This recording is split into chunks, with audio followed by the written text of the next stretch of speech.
For many men, Don Draper is the epitome of confidence. You're happy with your agency? You're not happy with anything. You don't want most of it, you want all of it. And I won't stop until you get all of it. But what most people don't realize is that confidence actually comes in two flavors. There's the external confidence that you project, which can make closing deals, making friends, or seducing happen more naturally. But there's also the internal confidence you feel, how comfortable you are in any given situation. So in this video, we're going to be analyzing what Don can teach us about both levels of confidence and how mastering each level can take you from being nervous to completely confident in any situation. Now, at the most basic level, we have the way that Don carries himself. Obviously, he's a good-looking guy, he's got nice suits, but it's his relaxed body language that is the most interesting. For instance, he almost always sits asymmetrically and spreads himself out comfortably, will actually cause you to relax if you do this yourself. Don also moves freely around most environments, which signals a sense of comfort and ownership wherever he is. He acts like the boss everywhere. Now, you don't need to take it this far, but simply having your feet at least shoulder width apart when you're standing, or leaning with your arm draped over a chair in a way that doesn't prevent someone else from sitting there, goes a long way towards projecting confidence. Additionally, you'll see Don subconsciously signal that others need to work for his attention. He leans back in his chair even when he's in a position where you'd think he'd want to win someone over, like with clients. This flips the dynamic and makes them work harder to win him over. I've been in the winter. It's quite a shock coming back. Well put, but that could be any vacation. This was very, very different. Don creates a similar effect with his eye contact. In the beginning of many interactions, he's aloof, making limited eye contact, almost disinterested in what is being said. You're going to ply me with drinks and convince me what a terrible mistake I'm making. That is quite a drink. If you're sitting opposite him, this will make you want to try to win his attention. It feels good to get the person who isn't paying attention to you to do so. And when the other person has done that, Don gives his full piercing eye contact on special occasions, like when he's making a point. What you call love was invented by guys like me to sell nylons. Or nailing a pitch like he does on this campaign for lipstick. She wants to tell the world he's mine. He belongs to me, not you. She marks her man with her lips. Or seducing you like he does all the time in the show. My name is Don.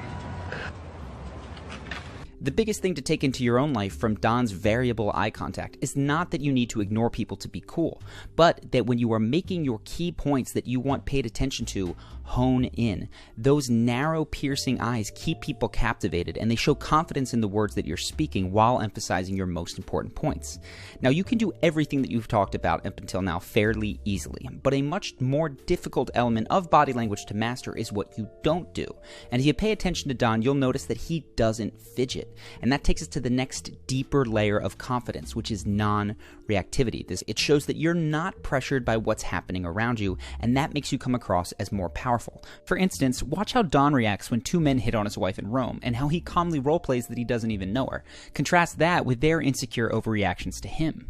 May I join you? Yankee, hey, go home. Tu è brutto.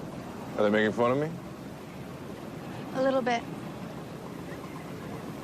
I'm only in Rome for one night. The sense of comfort and power that Don conveyed simply by not reacting is surely part of what drew Betty to him in the first place. This same level of low reactivity is especially important if you're a leader in times of crisis. Now, feeling your feelings is important, but left unchecked, they can get in the way of pulling together to get out of a serious issue.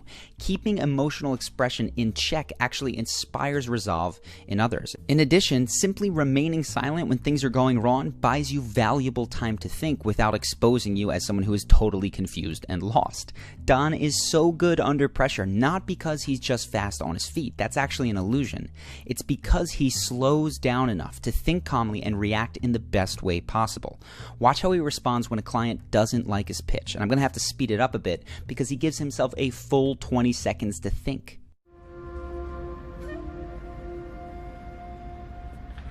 Gentlemen, before you leave, can I just say something? As a general rule, we are more demanding of fast responses from ourselves than we are from others. People give themselves only 30% as much time to respond as they would give someone else, which is why so many of us find it hard to pause when doing a public speech, even though we know it's a powerful tool. So when you are in a stressful situation and it feels like you need to do something right now, pause. You're almost always better served from a presentation perspective and a decision-making perspective to take a deep breath and slow down. Otherwise, you're going to look frantic and out of control. Now, the next sign of a more deeply internalized confidence is not trying to convince other people. And that might sound odd because when you think of Don Draper, you might think of the salesman who is all about persuasion.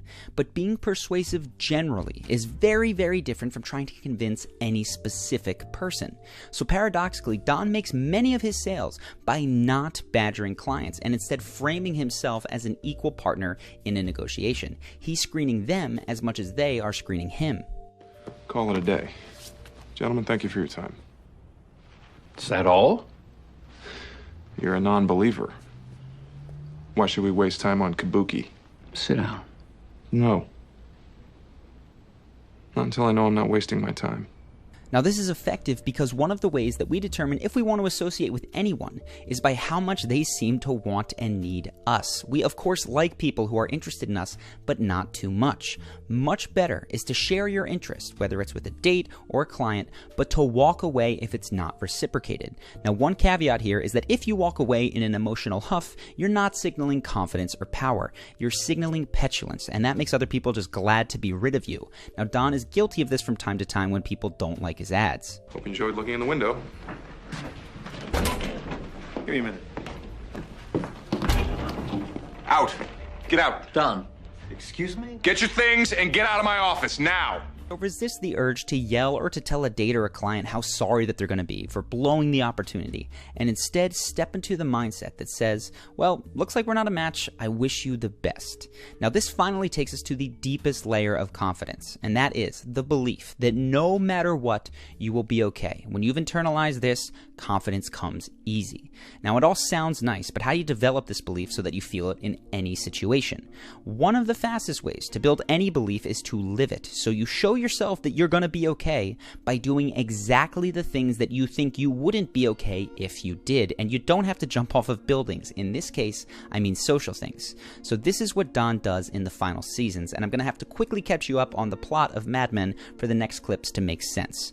For those of you who don't know, Don's real name is Dick Whitman. He stole his lieutenant's identity when he was in the Korean War in order to escape his old life and get out of the war, and he's lived with that fake name and even somewhat of a fake persona ever since. He displays the outer veneer of stoicism and confidence while behind closed doors, his family and even sometimes his career and emotions are crumbling. But in the final seasons of Mad Men, Don tells the truth at great personal cost. First, he tells Hershey's, his client, the truth about his orphaned childhood, which loses him the account and gets himself fired. I was an orphan. I grew up in Pennsylvania. In a whorehouse. Do you want to advertise that? If I had my way, you would never advertise. Later, he confesses his moral failings to Peggy while at a retreat in California. I broke all my vows. Scandalized my child. Took another man's name. And finally, after he's been honest out loud, he has the courage to reveal the emotions that made him abandon his old life. And it's all set into motion where a man at the retreat confesses to feeling unseen and unlovable. I had a dream. I was on a shelf in the refrigerator. Someone closes the door and the light goes off. And I know everybody's out there eating. And then they open the door and you see them smiling. And they're happy to see you. But maybe they don't look right at you, and maybe they don't pick you. Then the door closes again, the light goes off. Don is sitting there shell-shocked from his conversation with Peggy, but as he listens, he goes from completely ignoring him to totally understanding where he's coming from.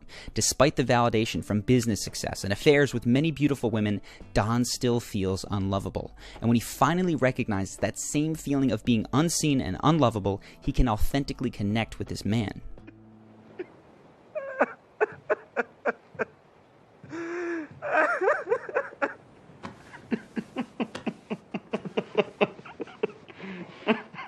is the deepest layer of confidence. It's not about always looking cool or always saying the right thing, and it's not even about getting other people to respond to you in a favorable way.